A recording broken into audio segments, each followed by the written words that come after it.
हाँ, तो जय हिंद, नमस्कार साथी जी, स्वागत है आपका आपके अपने चैनल जीएलएस स्टडीज़ में। तो साथी जी, अब आपको ही पता है कि आपके बोर्ड परीक्षा में बहुत ही कम समय बच गया है, तो मजाक तो लीजिएगा मत। आज जो है हम लोग क्लास 10 का इकोनॉमिक्स का जो आपका पहला नंबर चैप्टर जिसका नाम है आपका अर्थव्यवस्था एवं इसके विकास का इतिहास, उसके हम लोग टॉप 50 मैंने जितना भी चैप्टर में होगा क्वेश्चन 50 प्लस क्वेश्चन को निपटाने वाले लगभग 10 से 15 मिनट में। ठीक है, तो 10 से 15 मिनट अगर आप इस वीडियो को देख लेते हैं तो आप इस चैप्टर को नहीं भी पढ़े तो कम से कम आपको 3 से 4 प्रश्न याद हो जाएगा। ठीक है, चलिए स्टार्ट करते हैं।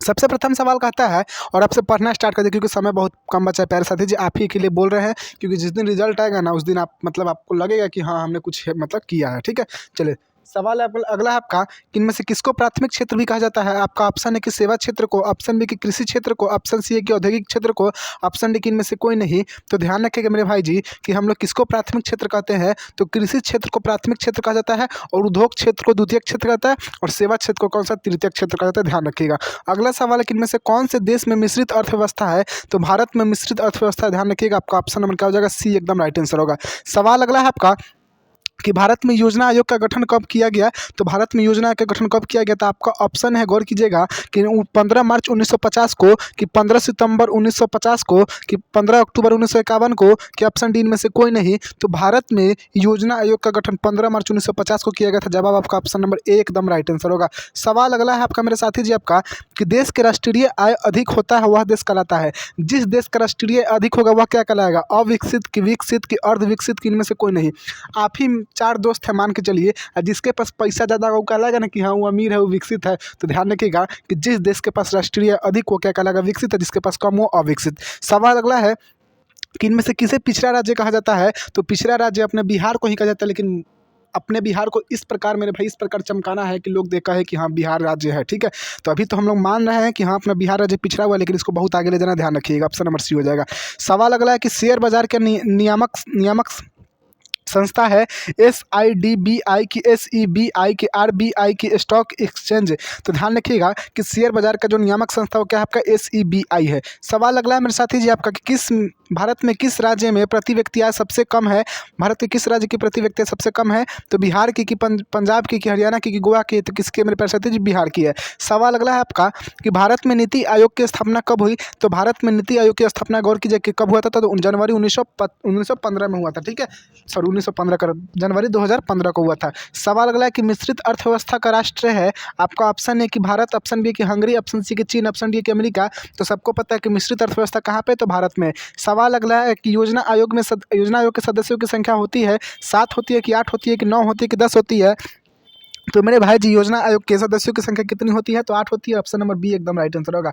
सवाल अगला है कि बिहार में जीवन यापन का मुख्य साधन क्या है, तो कृषि है, कि उद्योग है, कि व्यापार है, कि उपयुक्त सभी। तो बिहार में तो कोई उद्योग वगैरह है नहीं, मतलब एकदम समझिए कि क्या बोला जाए। चलिए, और अगला क्या देखिए, यहाँ मेन सबका रीजन क्या है कि बिहार की सरकार सही नहीं है। अगला सब तो इसमें राइट आंसर क्या होगा, कि बिहार में जीवन यापन का मुख्य साधन क्या आपका कृषि है। जवाब आपका ऑप्शन नंबर ए हो जाएगा।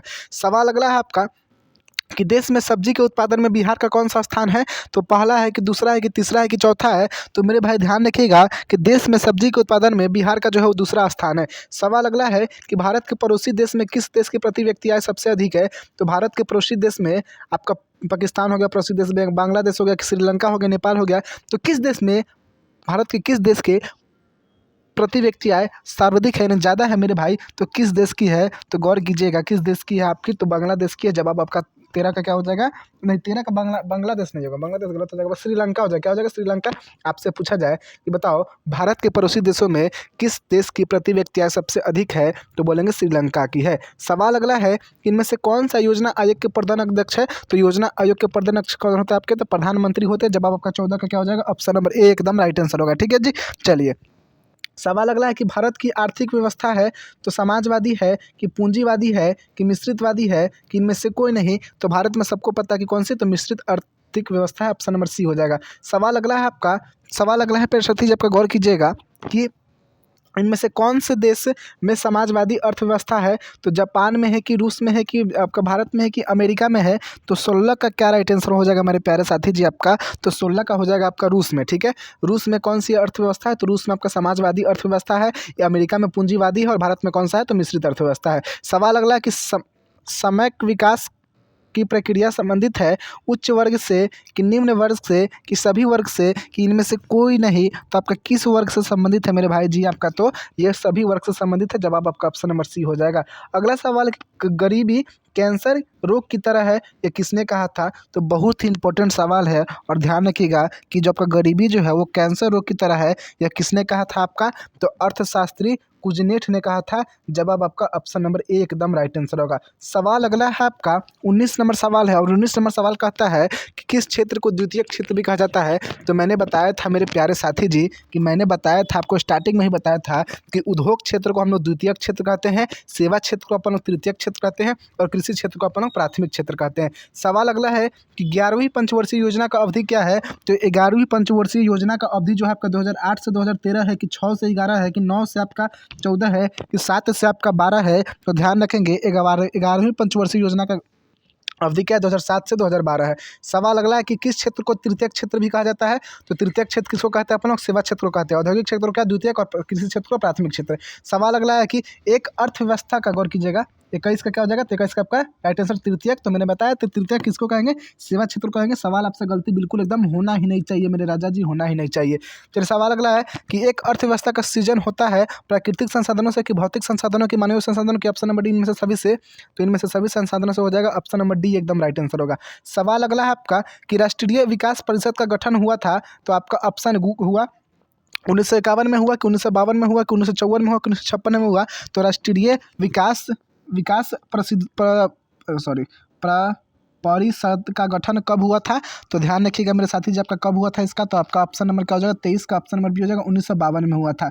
सवाल अगला है आपका 24 नंबर कि किस अर्थव्यवस्था में उत्पादन के साधनों पर किसी व्यक्ति का या निजी संस्था का अधिकार होता है? तो पूंजीवादी में होता है। ऑप्शन नंबर क्या हो जाएगा? ए एकदम राइट आंसर होगा। ठीक है, मतलब जो उत्पादन करेगा वही रखेगा और कोई नहीं रख सकता, मतलब एक निजी व्यक्ति के हाथ में होता है। ठीक है, और सब पे होगा तो उसको बोलेंगे मिश्रित। ठीक है, तो सवाल अगला है कि भारत की प्रथम पंचवर्षीय योजना का कार्यकाल था, तो प्रथम पंचवर्षीय योजना का कार्यकाल कब था आपका? तो 1951 से 1956 तक था, सबको पता है। सवाल अगला 26 नंबर सवाल है मेरे साथी जी आपका, गौर कीजिएगा, थोड़ा 1 मिनट रुकिएगा।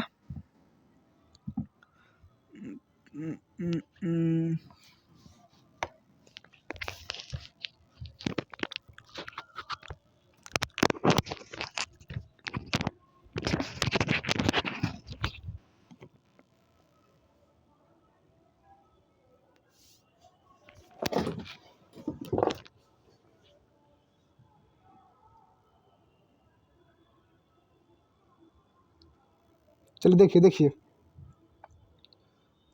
लाइट ऑन किया। ठीक है, चलिए सवाल है कि आर्थिक संचार संरचना का एक मुख्य अंग है, तो शिक्षा है कि स्वास्थ्य सेवाएं हैं कि यातायात है, यातायात एवं संचार है कि इनमें से कोई नहीं? तो ध्यान रखिएगा मेरे साथी जी आपका वीडियो बन रहा है ना, देख लो एक बार। हाँ बन रहा है कि आर्थिक संरचना का मुख्य अंग क्या है आपका? तो आपका क्या है? तो यातायात एवं संचार है। ऑप्शन नंबर सी एकदम राइट आंसर होगा।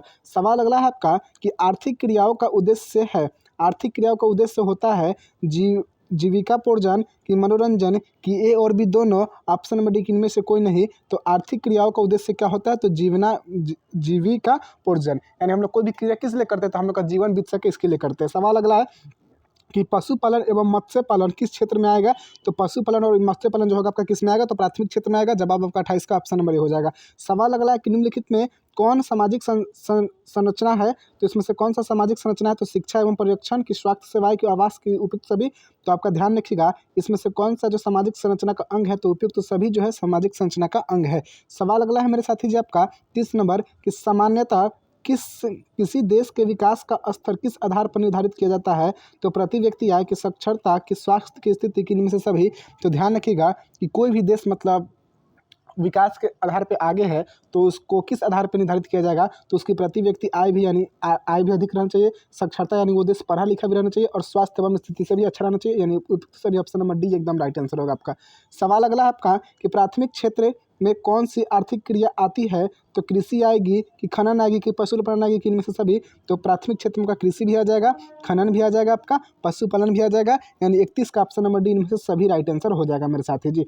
सवाल अगला है कि समाजवादी अर्थव्यवस्था का गुण है, तो समाजवादी अर्थव्यवस्था का गुण क्या है? तो निजी लाभ है कि मूल्य तंत्र है कि सामाजिक कल्याण है कि साधनों का निजी स्वामित्व है? तो सामाजिक अर्थव्यवस्था का गुण क्या है मेरे साथी जी? तो सामाजिक अर्थव्यवस्था का जो गुण है आपका वो क्या है? तो सामाजिक कल्याण है। ऑप्शन नंबर क्या हो जाएगा, सी एकदम राइट आंसर होगा। सवाल अगला है कि विकसित देशों की आय में वृद्धि के लिए किस पद का प्रयोग किया गया? तो आर्थिक विकास की आर्थिक वृद्धि की समावेशी विकास की इनमें से कोई नहीं। तो ध्यान रखिएगा कि विकसित देशों की आय में वृद्धि के लिए किस पद का प्रयोग किया गया था मेरे साथी जी आपका? तो क्या हो जाएगा, आर्थिक वृद्धि का जवाब आपका ऑप्शन नंबर बी हो जाएगा। सवाल अगला है कि बिहार के आर्थिक पिछड़ेपन का प्रमुख कारण क्या है? तो आपका ऑप्शन है कि जनसंख्या में तीव्र वृद्धि, कृषि पर अत्यधिक जनभार, बाढ़ एवं सूखा का प्रकोप। ऑप्शन नंबर डी सभी। तो देखिए बिहार एक आर्थिक पिछड़ापन राज्य आप सबको पता है, तो इसका मुख्य कारण क्या, सभी है। यहाँ जनसंख्या भी बहुत ज़्यादा तीव्रता से बढ़ रहा है, ठीक है। और आगे कृषि पर भी, मतलब सारे लोग कृषि पर ही निर्भर है, बाढ़ और सूखा भी आता है, यानी ऑप्शन नंबर डी हो जाएगा।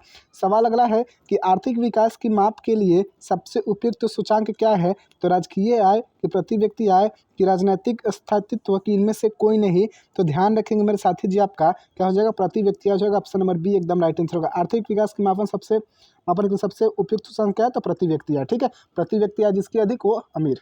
सवाल अगला है कि बोनस भुगतान अधिनियम किस पंचवर्षीय योजना के दौरान बना था? तो बोनस अधिकार अधिनियम जो है मेरे भाई, वो तृतीय पंचवर्षीय योजना के अधिनियम बना था। ऑप्शन नंबर सी हो जाएगा। सवाल अगला है कि निम्नलिखित में से कौन सा देश विकसित अर्थव्यवस्था का उदाहरण है? तो विकसित अर्थव्यवस्था का उदाहरण कौन सा आपका, अमेरिका है कि श्रीलंका है कि भारत है कि इंडोनेशिया है? तो विकसित का कौन सा हो जाएगा मेरे साथी जी आपका? तो ऑप्शन नंबर हो जाएगा अमेरिका। सवाल अगला कि विश्व पर्यावरण विकास आयोग की स्थापना कब हुई थी? तो ये सवाल इजी है। विश्व पर्यावरण एवं विकास आयोग की स्थापना कब हुई थी? तो ध्यान रखेंगे मेरे भाई जी, कब हुआ था? 1983 में हुआ था। जब आपका ऑप्शन नंबर क्या हो जाएगा, ऑप्शन नंबर 38 का आपका बी हो जाएगा, ठीक है। चलिए सवाल अगला है आपका, कितना नंबर, 38 हो गया, 39 नंबर सवाल कि आर्थिक 39 नंबर सवाल क्या कहता है, गौर करेंगे। सवाल है आपका आर्थिक समृद्धि का संबंध है तो अल्पकाल से कि दीर्घकाल से कि ए और बी दोनों की इनमें से कोई नहीं। तो आपका राइट आंसर क्या हो जाएगा कि दीर्घकाल से है। सवाल अगला कि आर्थिक विकास का गैर आर्थिक कारक कौन है? तो प्राथमिक संसाधन की, सामाजिक संसाधन की, आपका प्राथमिक संसाधन की, सामाजिक संस्थाएं की, तकनीक विकास की, मानवीय संसाधन। तो आर्थिक विकास का गैर कारक आपका क्या है? तो गैर कारक आपका है सामाजिक संस्था। ऑप्शन नंबर बी हो जाएगा। सवाल अगला कि जीवन की भौतिक गुणवत्ता का सूचक है। तो आपका जीवन की भौतिक गुणवत्ता का सूचक क्या है आपका? तो जीवन प्रत्याशा भी है, शिशु मृत्यु दर भी है और मौलिक साक्षरता भी है। ऑप्शन नंबर डी हो जाएगा, ये सभी है।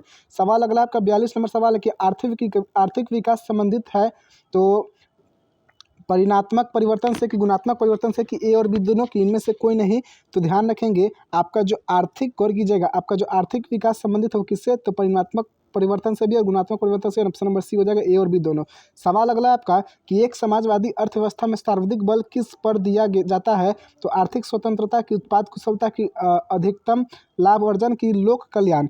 तो इसमें से क्या राइट आंसर होगा आपका? तो मतलब एक समाजवादी अर्थव्यवस्था में सर्वाधिक बल किस पर दिया जाता है? तो लोक कल्याण पर दिया जाता है। जवाब आपका ऑप्शन नंबर डी हो जाएगा। सवाल अगला कि भारतीय योजना आयोग के प्रधान अध्यक्ष कौन थे? तो भारतीय योजना आयोग के अध्यक्ष जो होते कौन होते? प्रधानमंत्री। प्रथम प्रधानमंत्री आपके कौन थे? तो 44 का ऑप्शन नंबर सी हो जाएगा, पंडित जवाहरलाल नेहरू।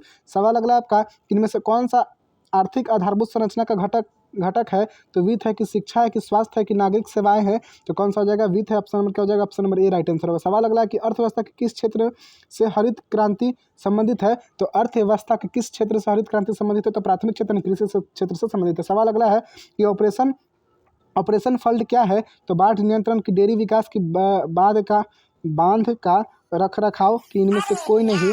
तो मेरे भाई ध्यान रखिएगा कि ऑपरेशन फ्लड जो है क्या आपका डेयरी विकास है। ऑप्शन नंबर बी एकदम राइट आंसर होगा। सवाल अगला है कि ब्रॉडलैंड आयोग संबंधित है समावेशी विकास से कि आधारभूत संरचना से कि सतत विकास से कि आर्थिक विकास से? तो किससे संबंधित है? सतत विकास से। सवाल अगला कि प्रथम राष्ट्रीय मानव विकास रिपोर्ट किस प्रधानमंत्री के कार्यकाल में जारी हुआ था? तो प्रथम राष्ट्रीय मानव विकास रिपोर्ट जो है वो किस प्रधानमंत्री के कार्यकाल में नियंत्रित था? अटल बिहारी वाजपेयी के। तो ऑप्शन नंबर सी एकदम राइट आंसर होगा 39 का। सवाल अगला कि निम्न में कौन सा गैर आर्थिक आधारभूत संरचना का अंग है?